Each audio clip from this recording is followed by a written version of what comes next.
It seems even 30 years from now, some things don't change. Netflix no longer streams movies. Instead, it streams dreams directly into your sleep.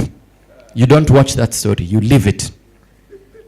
Nike's sneakers lace themselves, clean themselves, can't drive down to the coast perhaps? No, we don't do that in 2055. We are booking 2-night stays on the moon, bed and breakfast inclusive. You wake up from your Netflix-themed dream, scroll through the morning news, and the headlines look something like this. Kenya becomes Africa's food powerhouse. Exports feed millions across the globe. Or, young African farmers drive the world's agri-tech revolution. Those are some wonderful headlines, yeah? But imagine if they read like this instead.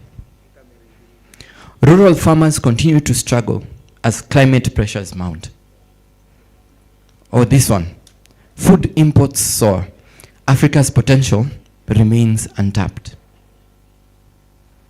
So how do we guarantee that in a world where there are fancy phones, flying cars, and streaming dreams, our headlines are those of the first category I read and not the second one? That is what our first panel discussion this morning will seek to address. Allow me invite our panelists on stage who will be speaking to this. The first one is Dr. Lilian Wanjiru, the CEO of the Fertilizer Association of Kenya. Can we give her a big hand as she comes up? First sit here next to me. The next one is John Masharia, country manager of Agra.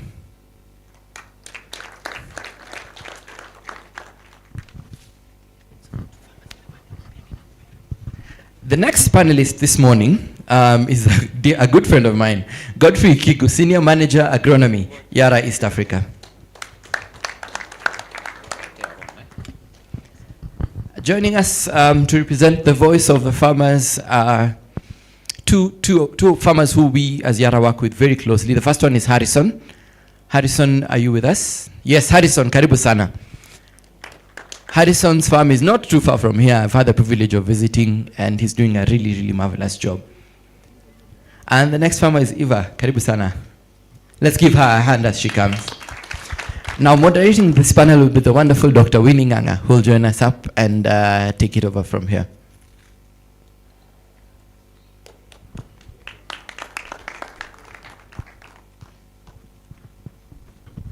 Thank you, Charles. 2055. The year of flying cars. The year of flying cars. Where will we be? Okay. We have a big task ahead. I hear we are supposed to make things change by 2055. Are we up for it? Guys here. We are change drivers, right? All right. So thank you for this day that we are here. We are happy to be here, hosted by our patron, Dr. Karanja. Thank you for our guest, our chief guest, Ambassador Siv. We are honored to be here today to have a good and interesting conversation around our how we safeguard agriculture business for the future. And I want us to start with the real stories, the real people, the farmers. They are seated here. And we have Eva, we have Harrison. So I think my first question goes to you, Eva, especially now that the theme is, I think both of you are youth, right? Okay. Yeah, so the first question goes to you, Eva. As a youth navigating the challenges and perceptions around farming, just share with us your journey and how you've been able to overcome the obstacles that have come your way. How has your journey been in terms of, I mean, you decided to take this, what do they call it, old-fashioned business into your hands. So give us your story so that you can inspire the others. Okay. Good morning, everyone. My name is Eva Gashoki. I am founder of a farm called Asim Farms. We are a couple of kilometers from Thika on Garissa Road for anyone who knows those sites. And first of all, agreeing with our patron, I believe I am the walking vision. I'm aligned to your vision of cool, fashionable, and profitable. I am actually a walking eater. So in total alignment with that. So Yes, my journey, our journey as Farms began in 2019. That's when I founded the company. We started off as a French beans farm of 5 acres, and we have, along the years grown into 100 acres, where we now produce horticulture. We do cereals. We have rice and maize. You said Moya is the land of rice. I have begun another land of rice on that other side. So that is going, and we also have sheep farming. So from 2019 of 5 acres to now we're at 100 acres. It has been a journey, both rewarding and challenging, profits and losses. And for someone like me, because I started pretty young, I was thrown into the ocean, and I had to learn to swim. So for every 3 losses, make 1 profit. Yeah. So it has been challenging and rewarding. Usual challenges, or rather, let me not call them usual challenges, are youth challenges that are still, that I think are still prevalent even in this age, is certainly capital that we have had to struggle with, and knowledge. Let me start off with capital. I am very glad that we have very many financial institutions with us. It is very commendable that the financial, financing in the agriculture sector, the appetite has grown, but there is a lot of room for inclusion. A lot of room for inclusion. Even with my 100 acres, if I would walk into a financial institution right now, they will ask me for collateral. Imagine a 27, a 25, a 29-year-old.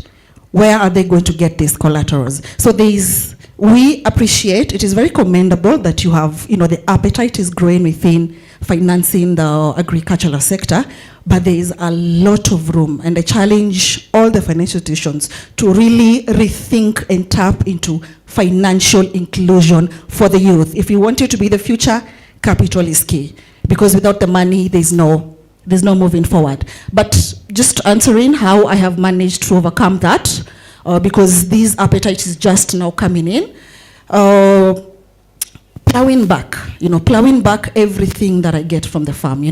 If I get 100,000 shillings today, I don't run to Mombasa or go do something else. Plow it back into the farm. Leveraging social capital. I'm seeing a couple of people, suppliers that I have worked with in my journey. Building a credit with them. So 1 month or 2 weeks down the line, when I'm not able to make payments for my supplies, they'll be able to advance me, leverage on the social capital that we have. And there's also market security, creating market security within my farm such that buyers, they will always know I have product. Yeah, so creating continuity, producing crops that of quality, safety observed, and that continuity, so such that there is always buying that is ongoing throughout. Thank you, Eva. You mentioned quality. What specifically makes you stand out in terms of how you make sure that you get the best out of what you put into the farm? Being a horticulture farmer, and because we do part of our horticulture crops we export, I have learned to understand the agrochemical world and to adhere to all the standards that are provided. There's no shortcut in that. You cannot spray a tomato this morning and you're selling it tomorrow. You're endangering other people's life. You're lacking integrity as a farmer, and it should not be that way. Yeah. Excellent. Integrity and knowledge, that Yes. is really key. Yes. Thank you, Eva. I move on to you, Harrison. Yes. It's good. I think we are also gender balanced, kind of, so it's good we are here. So give us your story around how farming has been. What are some of the real practical best practices that you feel like have turned your business into a profitable business? Because we are talking about people here who are making money from farming. They are just not being subsistent. They have commercialized it and they are making money. So it's good. Keep your ears open. You might learn something and put some more money in your bank. Yeah, over to you, Harrison. No pressure. Thank you so much. All protocols observed. Good morning. My name is Harrison Muremi, and you can hear my second name is Muremi. So Muremi means farmer.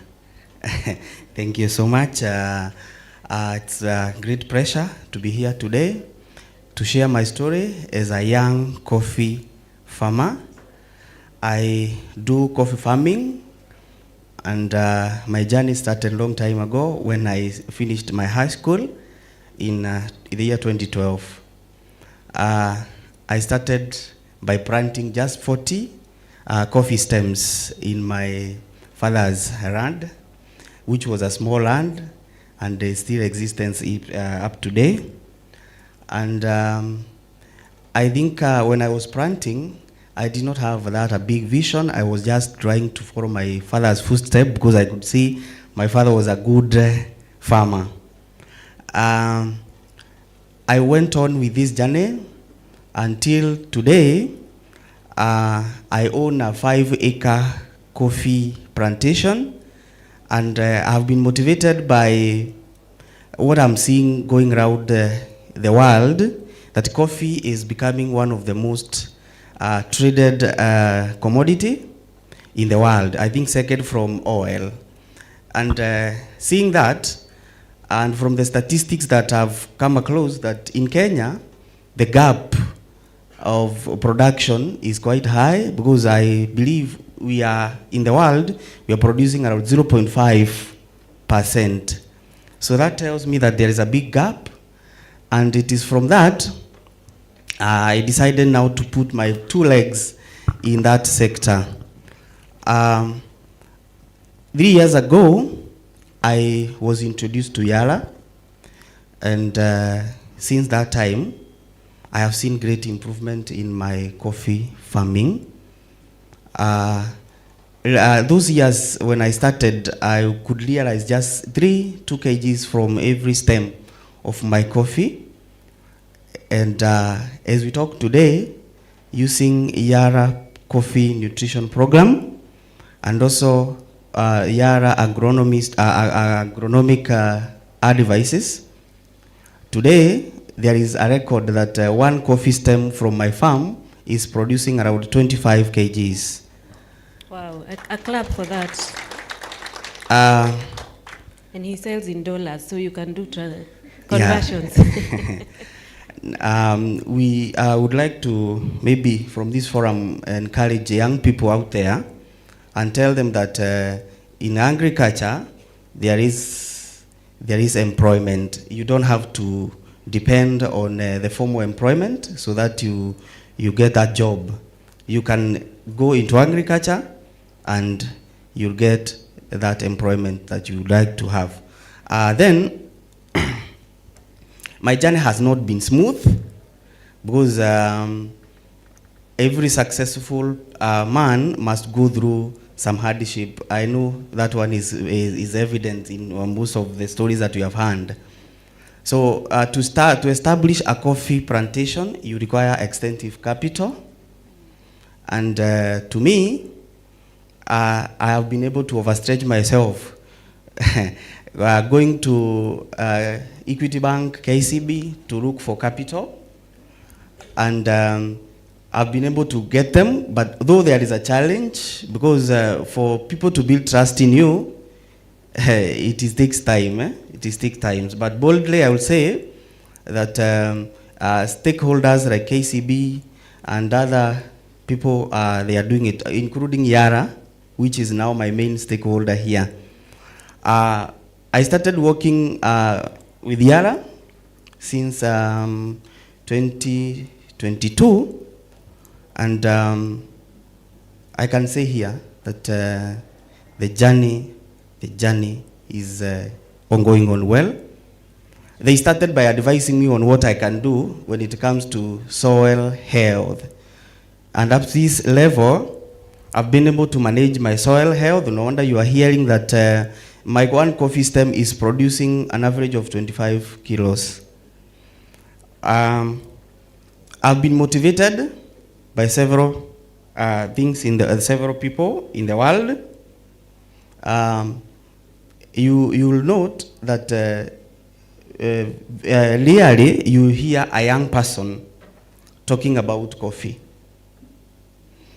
There is this person called Chris Kurumbi, who said that the life of agriculture, it lies in the hands of these young people. And he said himself that he has taken a great step in making sure that agriculture is realized by the young people. So, all the stakeholders present with us today, if you want the future of agriculture to flourish, let us bring young people on board. Like I will challenge you today, amongst us, I think the percentage of young people is 2, whereas we are supposed to be more than 60%. We require to encourage them at all costs, because it's after that encouragement they are going to see the benefit. So I stand here as an evidence that to revolutionize agriculture, you require to bring young people on board and bring supportive companies like Yara and bring such programs like what we have, the expo that we have today, to entice them so that they can get into agriculture. Thank you. Thank you, Harrison. I think he deserves a clap. Yes, and he's called it out. He said he got the farm from his father, but he transformed it because he's a youth and he has the tools that even our patron talked about in terms of technology and also changing it to include knowledge. Changing the practices has been a game changer for him, as he said, and of course working with partners such as Yara and also the Agitech team. So it's a good, I think the solutions are seated right here, and it's not that you can't do it alone. I guess that's what Harrison is saying. You have to do it with real partners who work with you through the journey. I want to hear from Dr. Lillian. You've had, based on the theme today and also listening to our young farmers here, from an industry perspective, what do you think will help them move it to the next level in terms of what can we do as industry? And first of all, maybe give a highlight on what the Fertilizer Association of Kenya is and is doing in the country. Thank you, Winnie. First of all, I must say it's an honor to be here today. And it's a joy to see young farmers and to listen to young farmers and to hear their growth and their journey in their growth. So pongezi kwenyu, and thank you for encouraging me on this journey. I'm here representing Fertilizer Association of Kenya. The Fertilizer Association of Kenya is an umbrella body that brings together all the manufacturers, importers, distributors, blenders of fertilizers, and everybody in that whole value chain of fertilizers and soil health. And we are here to encourage best business practices, industry best practices, and innovations and partnerships. So we encourage best practices, good innovations in the space of fertilizers and soil health. We also look into policy and advocacy. We look to foster enabling environment that would allow for businesses to thrive, that would allow for farmers to thrive, that would allow for the best practices, not only for the industry and business, but also for the farmers. We also do stewardship and training and creating awareness on good management practices when it comes to soil and crop nutrition management.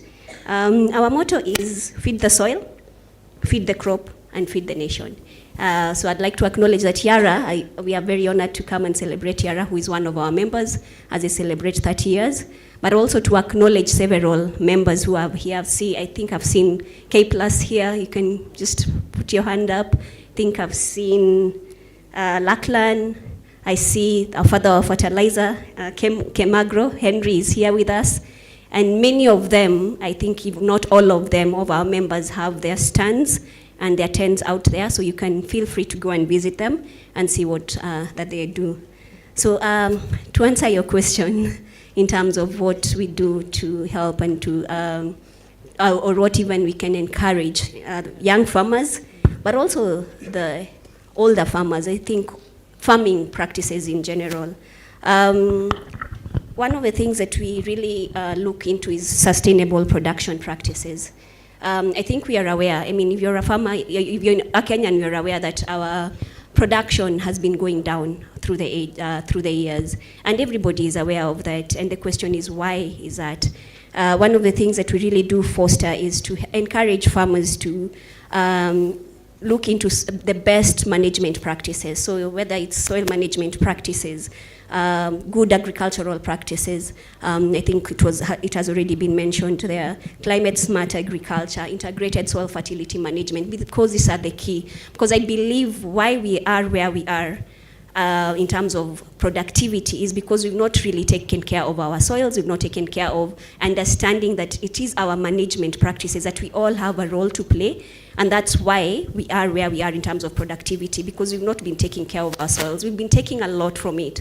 So we've been eating good food from it, but we don't think what we need to do to replenish our soil so that it can keep feeding us. And that's one of the things that is very, very key and very important for farmers to have. So good advisory services is very key. And that's part of what the industry does, is provide good advisory services, so access to that.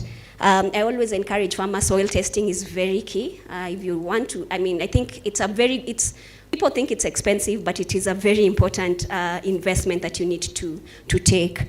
The other thing that is important is markets, I think, when it comes to, and I think that has been mentioned a lot. And if you look at the farmers here, that's one of the key that is keeping them there. The other thing is access to finance and credit. And that again has really been mentioned, and a lot of people, I think KCB talked about different innovations that they are putting to support that, but we've been encouraged there is much, much more. So there is credit facilities that needs to be looked at. One of the other key thing is policy and regulation. I think that's very, very critical.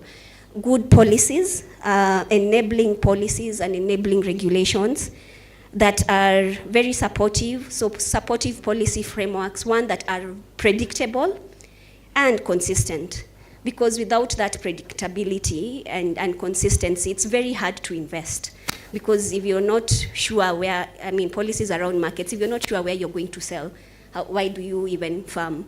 Policies around inputs and access to inputs to farmers, inputs that are quality inputs, that are accessible at the right time, affordable, that, you know, farmers have the choice to have innovative products. So if it's policies to do with subsidies, do those subsidies allow the farmer to get the right product, right quality, have the right choice to the right, you know. So policies are very key, and I think that's one other aspect that is very, very critical. If sustainability and if we are to attain what we need to do as a country, especially in feeding our future. But I mean, there are many other supportive things. We've talked about partnerships, technology and innovation, even around, I would say, I didn't hear any mention about post-harvest technologies and all that. Those are also other critical aspects. I hope I've answered. Yes, thank you so much, Dr. Lillian. You've covered widely in terms of even the best practices, the new technologies, and also from an industry perspective, what we should be pushing in terms of creating the right enabling policy and the right enabling environment. And I want, on that note, because you also mentioned something key, which is partnerships, I'd like us to hear from John Macharia from AGRA. AGRA, as you all know, has been center in growing food systems in Africa. Maybe you all don't know, but he can give you a brief on what has been happening in AGRA. Maybe it would be good to hear what are the priorities for Kenya, given what we've heard from Eva, from Harrison around capital, and the challenges that they're having, how they want to move to the next level. What are the key priorities around you're doing for Kenya in AGRA? Thank you, Winnie, and good afternoon to everyone. Your Excellency, it's nice to finally meet you, and Karibu Kenya again. At AGRA, based on the studies and research that we've done, we find that the existential threat to agriculture is actually climate, and therefore there's an imperative to actually not only support the government and county governments to have policies that are climate facing, but also have budgets that are climate facing. So we have been supporting the national and county government to domesticate what is called the National Climate Change Action Plan. And we're also helping the counties to domesticate what is called the Nairobi Declaration, which is around fertilizer and soil health. The second biggest bit that we believe is important is actually to have predictable markets, but also remunerative markets, because smallholder farmers will not adopt yield-enhancing technologies if they are not actually providing yields that are then commercially viable. And the third, and on the same space, we find that having affordable finance is an imperative. I think we continue urging the national government as well as private sector to increase liquidity to the sector. Currently, national budget year on year has never gone beyond 3% that is going towards agriculture. And I think commercial lending is also at an average of about 4% that is going towards agriculture. And that is in comparison to about 21 to 24% of GDP being contributed to agriculture. So there's an unequal spend in the sector, especially if you look at how much the sector is contributing to GDP. The other area that is important is basically policy and advocacy, and I think we've been fortunate to work together with partners to support the national government. I see my friend from FAO is there, and then also CGA. We've supported the national government to develop the agriculture sector and growth transformation strategy, which is basically guiding the priorities for the next 10 years. And the last sector for us that is important, and I totally agree with the patron, it's about youth empowerment. The median age of, the age of a farmer in Kenya, according to the Ministry of Agriculture, now is about 64 years. The median age of all Kenyans is about 19.8 years. And if you think about 2030 and ask the question, who will be feeding Kenya? It's certainly not the 64-year-old. And there's therefore an imperative to begin to shift productive assets to the hands of the youth so that they can take up the burden of feeding the nation. And this is important because if agriculture doesn't work, nothing else will. Not even marriage. Not even marriage. Because people must eat. So agriculture must work, and we must make it work, and we must be intentional. And I like what the gentleman from KCB said, and I can glean that he has some money from MasterCard. When you start saying you must make agriculture dignified, it's true, it must be dignified. We must begin to remove the image of an old person with a hoe, as the image of farming. We need to look at it from a digital perspective. We need to make it cool, fashionable, absolutely. But from our studies, we also need to actually focus on the profitability side of it. I don't think we are at the age where we can sell and say that, about 1 acre per farm. No, for him it's 5, for her it's 100. And she can give you a P&L and a balance sheet that actually shows why she's actually investing her time and money, employing people to make it, to make this work. On partnerships, I think it is vital. In the words of, I think used to be the former governor of Moranga, development is a three-legged stool. You definitely need government, you need private sector, and you need development partners. For all this to work, basically with the aim of creating an enabling environment and providing policies that are not only open but predictable and consistent, and that is how business works.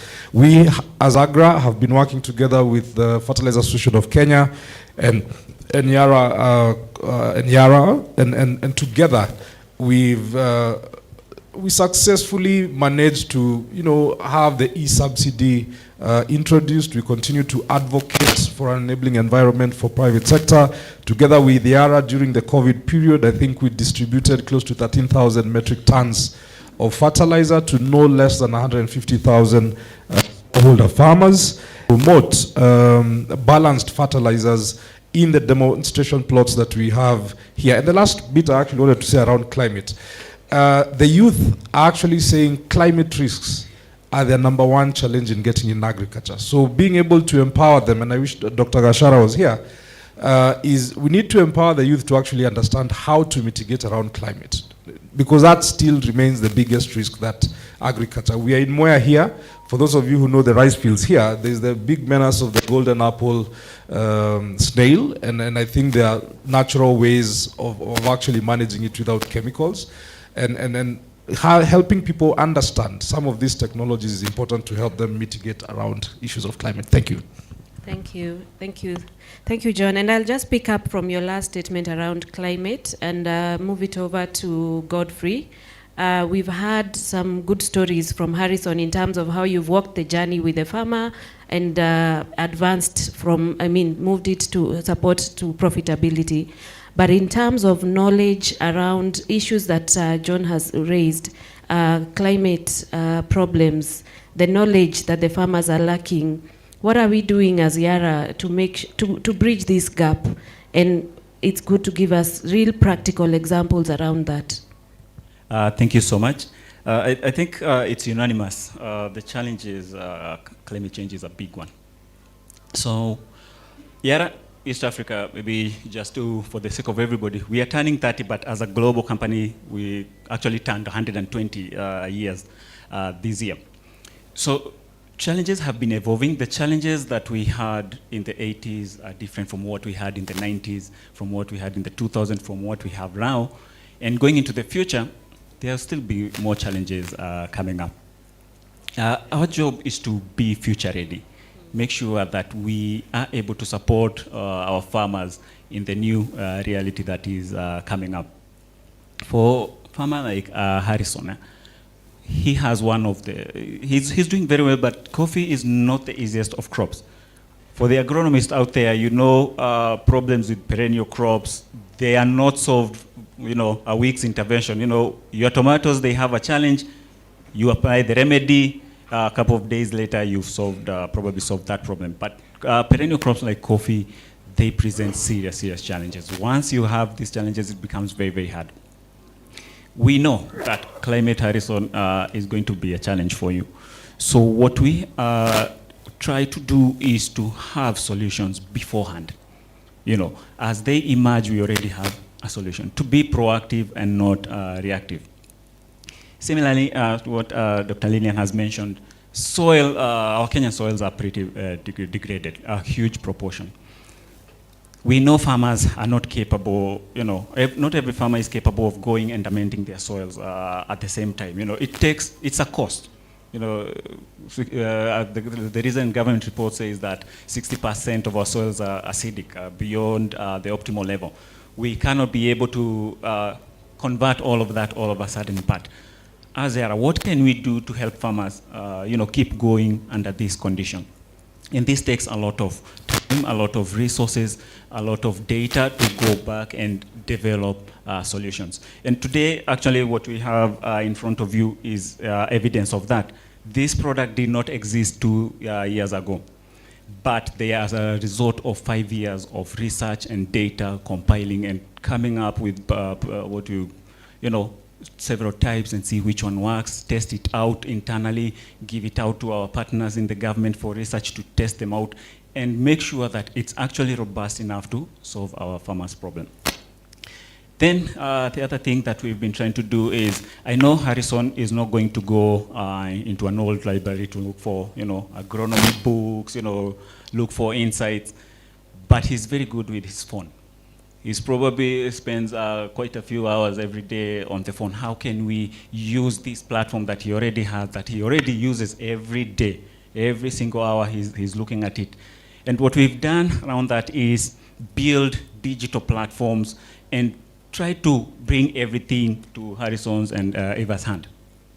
Take this platform, put everything that they would need, from inputs, from services, and from knowledge that you need. So for example, as Dr.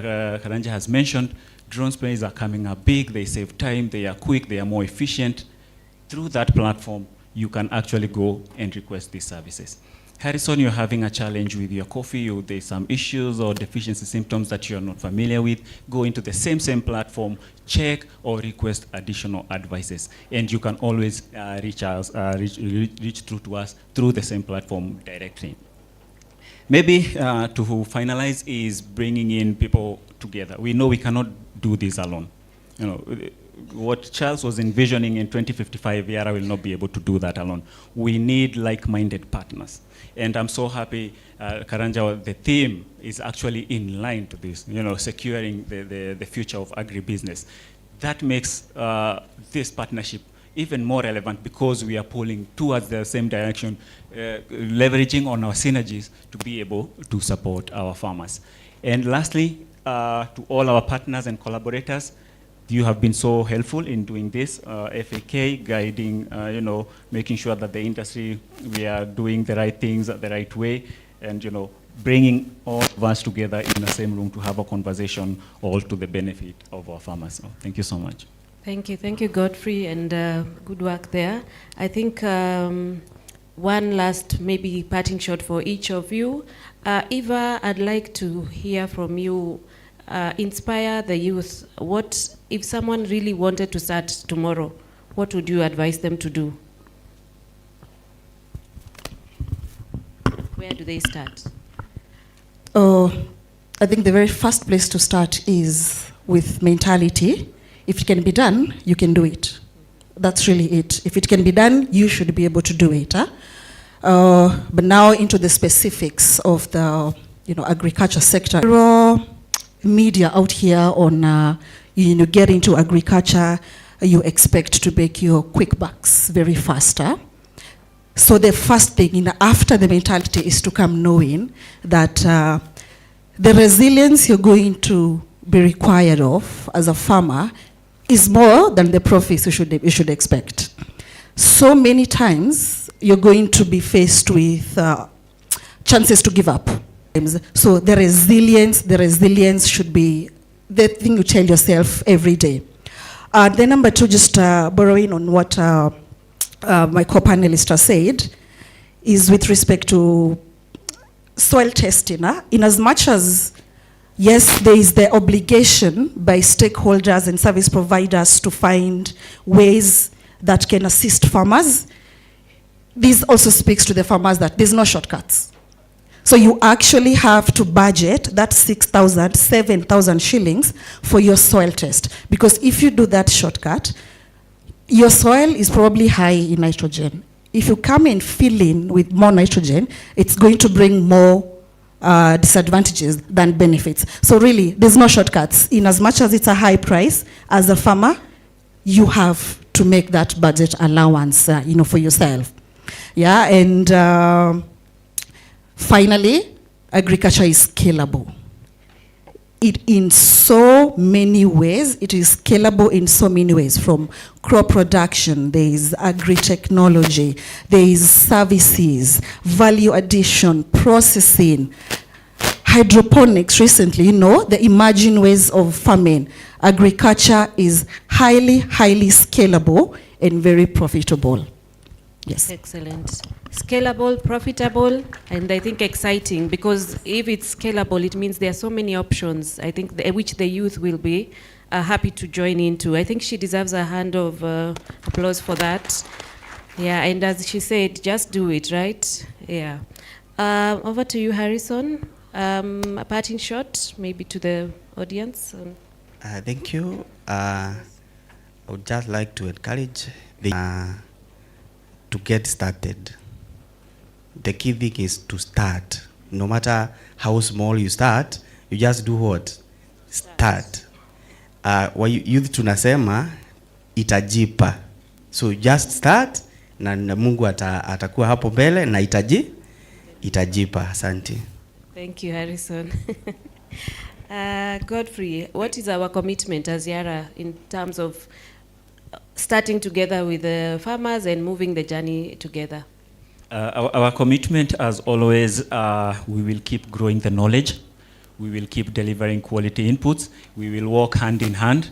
And we are at the back, what we call the kitchen side of the business, still cooking up new things to help you, support you better. So in future, we are very ready. Whatever challenges come up, we will be there to walk the journey with you. And of course, for the farmers and everybody here, please feel free to visit our knowledge centers. We have them across the country, and that is where we demonstrate all these technologies and products and solutions firsthand. Yeah, you know, before they go all out, we have already shown them there. So please, countrywide, feel free, visit our knowledge centers. Thank you. Thank you. Thank you, Godfrey. Masharia John, we heard that a country that cannot feed itself cannot be free. I think we need to add, and also cannot have a happy marriage. Definitely, definitely. Yes. What you've asked is actually a very deep and reflective question. And I say that in respect of the fact that all of us, you've had an interaction with a farmer, at least once or 3 times a day. If you had breakfast, you had lunch, you had supper, who are you interacting with? A farmer, right? Now, think about it like this. The second fact is this. Kenya's population grows by exactly 1 million people per year. So, for sure, in next 10 years, will be 10 million more. Now, reflect on this banana story. If we are 52 million Kenyans, and everyone had a banana today for breakfast, we would have sold how many pieces of bananas? 52 million pieces. If everyone had a banana for 52 weeks, how much business are we looking at? All I'm alluding to is we also need to tell the youth the numbers, the size of the market, and the size of the opportunity. Because some of these things are not necessarily obvious, right? If we can say the same story about milk. We can talk about beans. We can talk about the per capita consumption of maize in the country, and all these are business opportunities, and they're opportunities that can unlocked with accessible financing. I like what the lady here asked, and I think we had the agriculture financing conference, and the first big thing was when Kenya, we had the Swinaton plan of 1969. The first thing the government did is actually allocate land and give people cattle so that they could have collateral to walk into AFC. But right now, a young man is getting out of school with a degree in music, and all he has is music or art. How do we begin to think about collateralizing other things outside of land or a car or a motorcycle so that people can actually access land? So I think the other bit is actually to speak to the financiers to be more innovative. I think we have the Rural Kenya Financial Inclusion Facility, RK FinFA, together with DFAD. You're welcome to join us, and we'll try and sit with you to think about how to really change the way we look at collateral. Thank you. Thank you, Mashari. And that really speaks to what Harrison and Eva have talked about in terms of capital and financing, and a big call to action to the banks, to the financial institutions around moving this needle, because it has been a pain point for years, and we don't want 2055 to find us with the second, what were they called? Second billboards. So let's work on that together as a partnership, and let's see how we can move it forward. Over to you, Lillian, from an industry perspective, your parting shot. Well, I think the scene has been set. I think we've been told there is opportunity in agriculture. That is very clear. We've been told that we are all products of agriculture. And another important thing that has been brought is that marriages won't work without agriculture. So my parting shot is that the industry is here, I know for sure. The industry is innovative. The industry is looking to the interest of the farmer. They are here innovating, investing, making huge investments. We are here looking into the interest of policies and technologies and regulations that would work for the farmer. So I would say we all have a role to play. Each one of us has a role to play towards encouraging agricultural productivity. So let us all play that role. And I think we've had good examples here that it takes a lot of resilience, but it is doable. Yes. Yeah. Thank you, Lillian. And she's committed. The industry is here for the long haul. Private sector is ready to work with the farmers, ready to work with governments, ready to work with NGOs to move this conversation forward. I want to end our session there, but before that, I know there are some burning questions. So opening it up for Q&A. Yes. Okay. handing over the mic. And before that, a round of applause because the questions may change everything. Yeah, to the.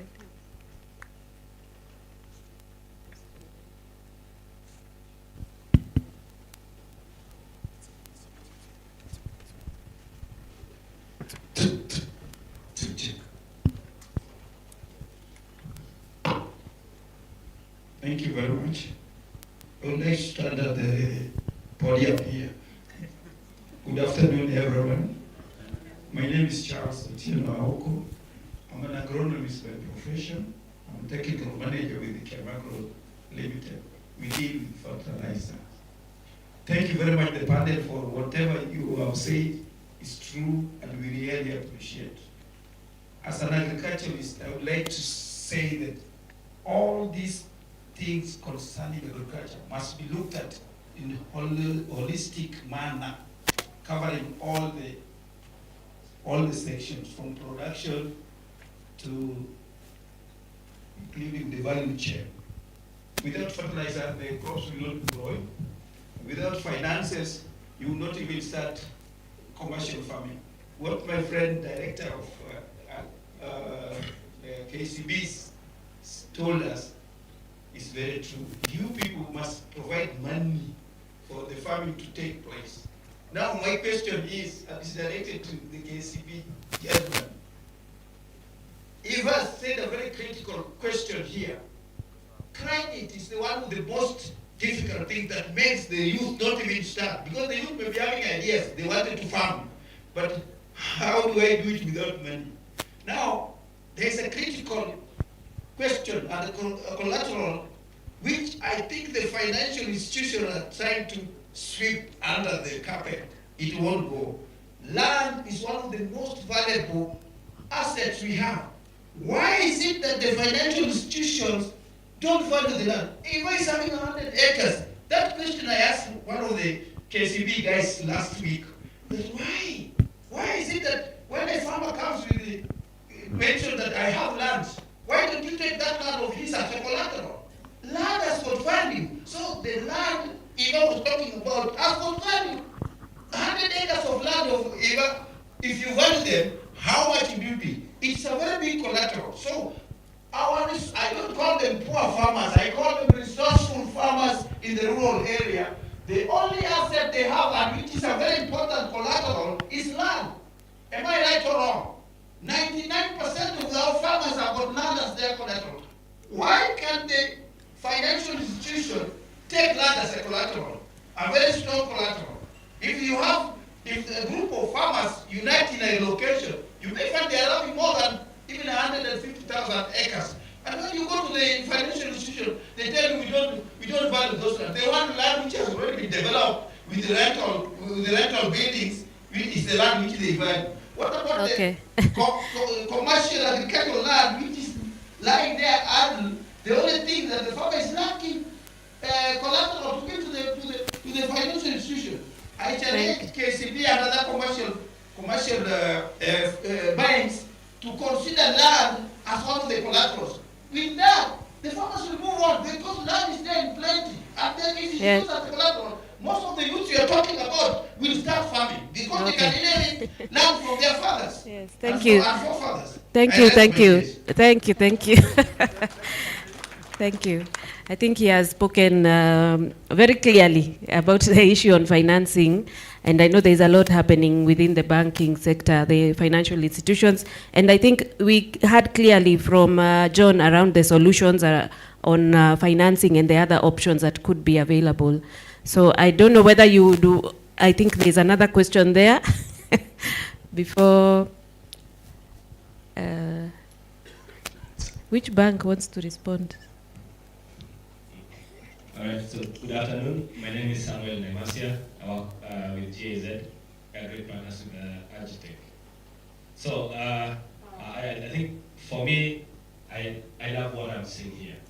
That we have every single person who is important in the sector, of course, banks should be there as well, to move what you're talking about forward. What my worry is that this could be the last time we see you guys this year sitting together like that. Until next year again, we'll bring you in the panel again. What I've been asking, and I think Yara and Agra can take this, on how you can consistently keep this round table between farmers, research institutions, banks, in the same table discussing about solutions to their problems. Because if you don't talk about this as often as possible, then we'll be left to only such great and grand expos to talk about all our challenges and all the solutions. To kick off our ground, the farmer is still alone. I think I can start. So good news. All the people seated here on this table, I think, Lilian, I've met you, I don't know, so many times this year. I've met you a couple of times this year. Harrison in his farm almost every other month, ever the same. So this panel here is in constant discussion of way forward. And there are programs that we always do jointly, that we come, sit down, and plan pre-season just to be able to make sure we are pulling in the same direction. So I think then the question becomes, how do we bring now everybody here together to just have this conversation that we're having today? Thank you. Yeah, my friend is being modest. And I'm saying that in respect of the fact that how many of you know there was such a thing called the Yara Food Prize?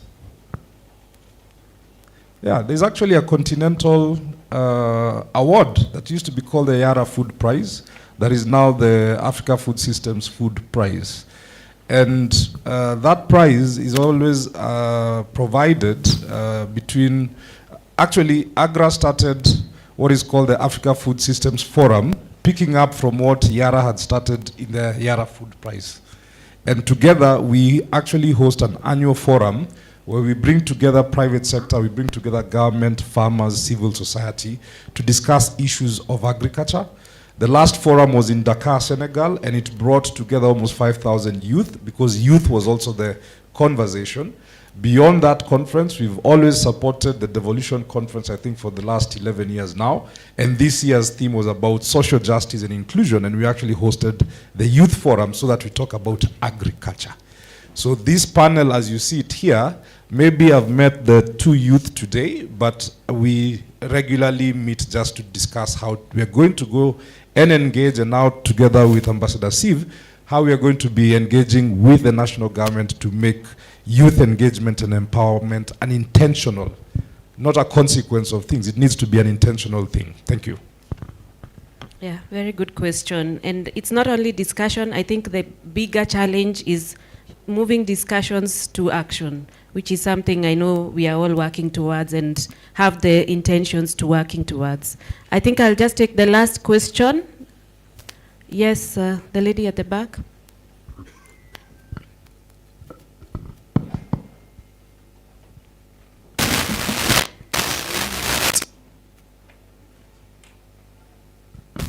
Hello everyone, my name is Wanjiro. I am here courtesy of Yara Celebrations, and I'm a student of Japan as well.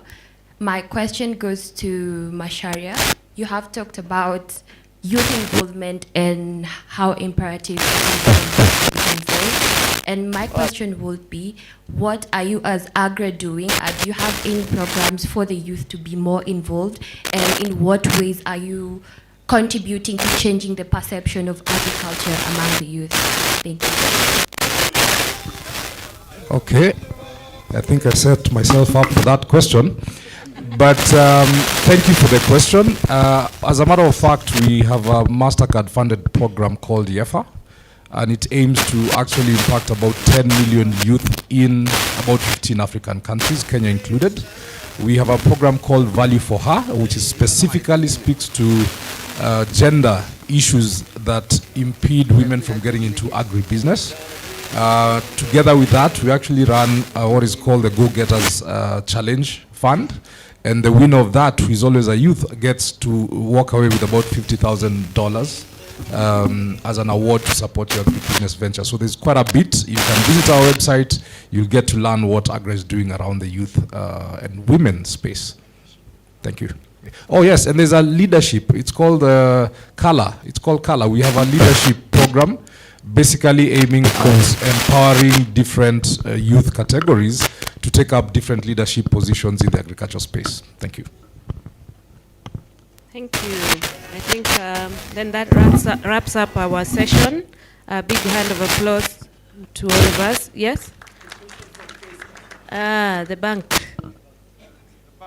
The financial institution. The big question.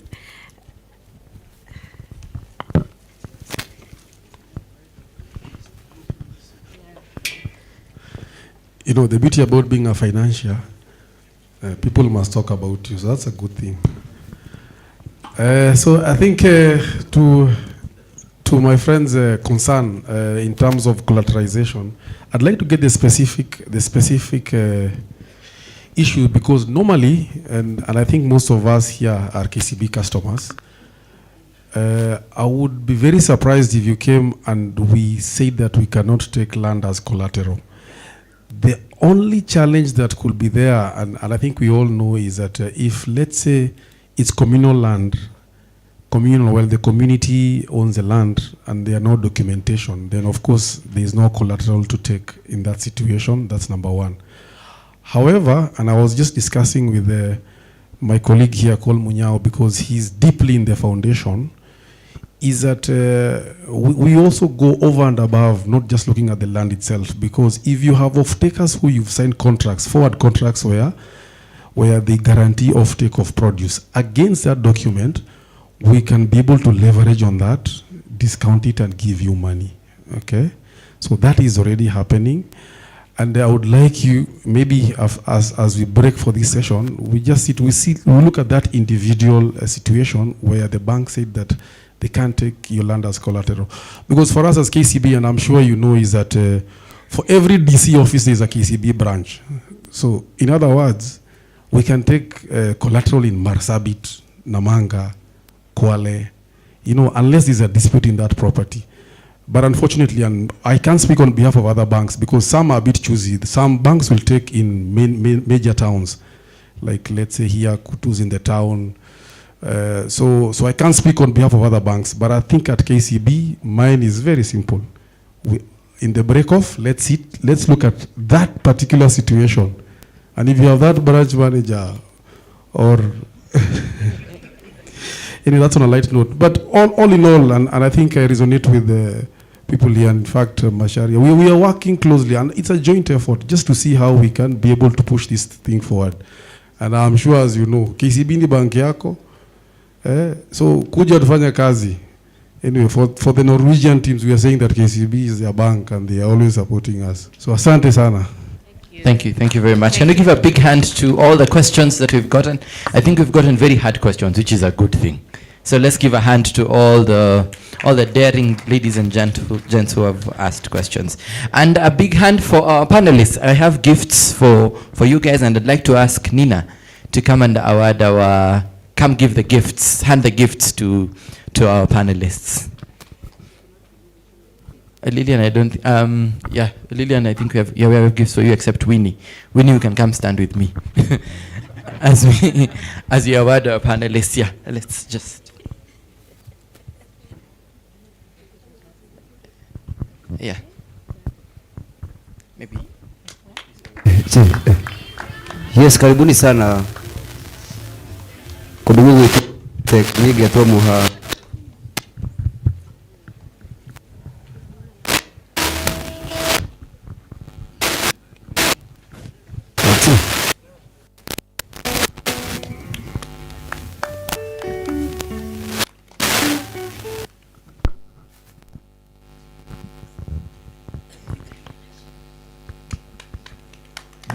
Tuwapigie makofi tafadhali.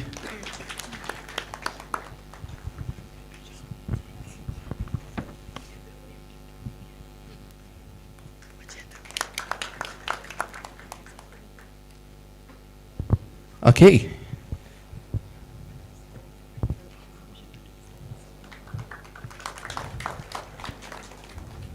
Thank you very much. Thank you, Nina.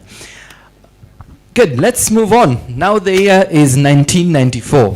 Do Do you want another story? Aha, the year is 1994. The world holds its breath as Nelson Mandela finally takes the oath of office. South Africa's very first black president. A symbol of hope and freedom after decades of apartheid. But in the same moment, the world also grieves as the Rwandan genocide unfolds. A stark reminder of how fragile peace can be. In Europe, a feat of engineering makes history. The Channel Tunnel opens that links England and France beneath the sea. Technology is also shifting. Yahoo launches, while Google is still 4 years away from inception.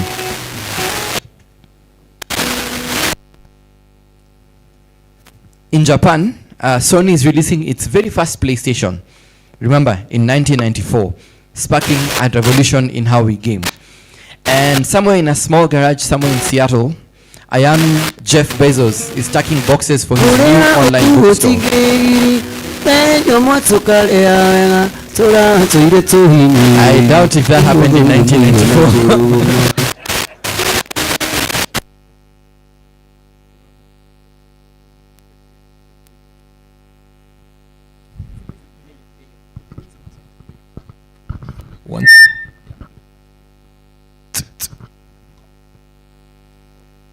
No problem, no problem. Let's try that again. In 1994, the real one now, there was a World Cup, a FIFA World Cup, which coincidentally again was the United States. And is there anyone here who would remember who won that? Brazil won that one. And in 1994 as well, Formula One fans, there's someone called Michael Schumacher who won his first Formula One World Championship. Here in Kenya, athletics was just beginning to soar, and someone called Paul Tergat was beginning his rise as one of the greatest long-distance runners the world will ever know. But that was not the only star that was rising in the year 1994.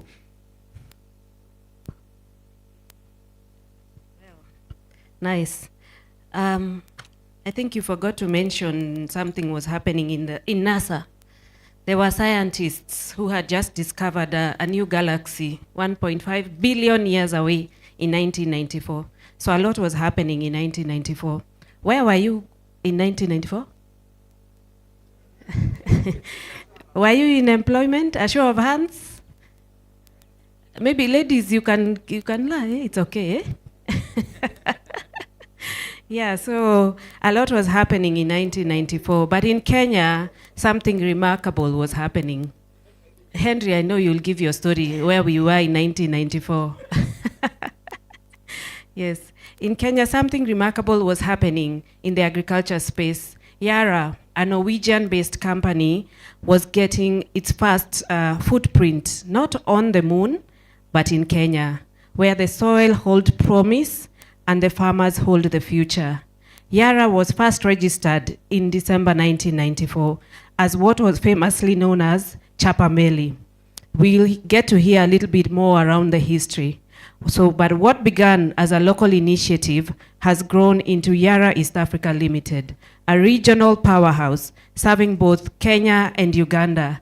Today, Yara stands as one of the leading suppliers of quality crop nutrition solutions, empowering farmers, as you've just heard, very real-life stories. It's not a lie, it's real-life stories.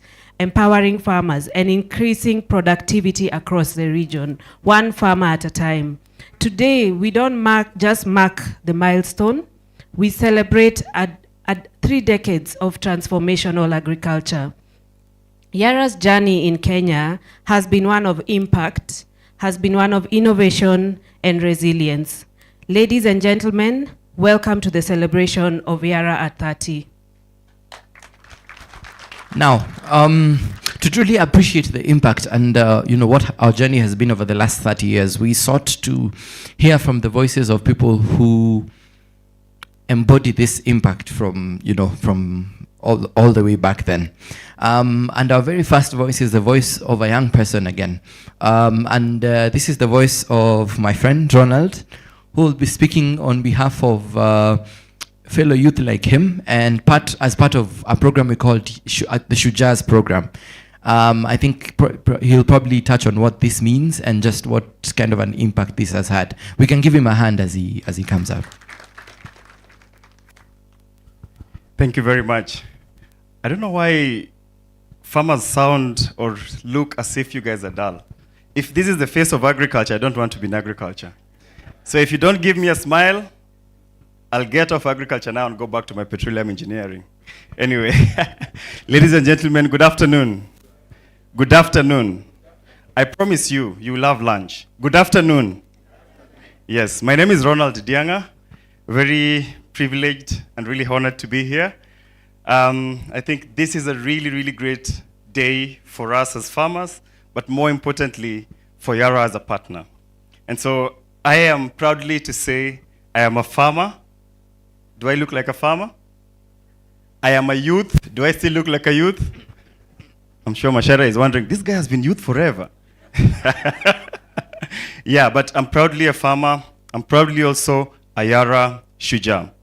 As a farmer, I have seen the challenges like my colleagues and friends said.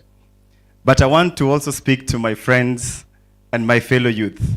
I think it is also high time for us to step up. It is high time for us to step up. You had all the opportunities that were mentioned. I think it's a better opportunity if we seize them by stepping up.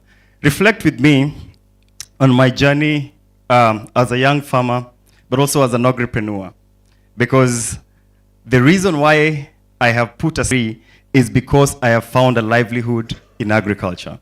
And I'm a testament to you that the next billionaires are going to come from agriculture. Exactly. And so I think you've heard about the Yara Shuja program mentioned. The Yara Shuja program is a program curated by Yara to be able to take advantage of young or trailblazing farmers across Kenya to bring their voices to light, but also share their experiences to inspire other farmers. And that is the reason why, undeservedly, I am here to represent them all. As I kind of end, I want to reflect with you. Yara, for the past 30 years, has been a company of hope, a company of impact, but also a company that partners with the farmers. My brother Gilbert, who is now at home, is now a Yara farmer because he saw the maize that I grown using Yara microbe. My mother told me a very interesting story. The first time we planted with Yara microbe, all the farms, I come from Awendo for your information. Missy Williams is there, you can attest. And my mom told me that when we planted with Yara microbe, the farm did so well, and others started going around saying, Uyu ni kama labda ni ile SDA yake, right? Because you know we are Seventh-day Adventist. The farm has done well because she's an Adventist. But no, the secret was the balanced crop nutrition that was packed in the bag of Yara fertilizer. And like I said again, my brother Gilbert was not a farmer.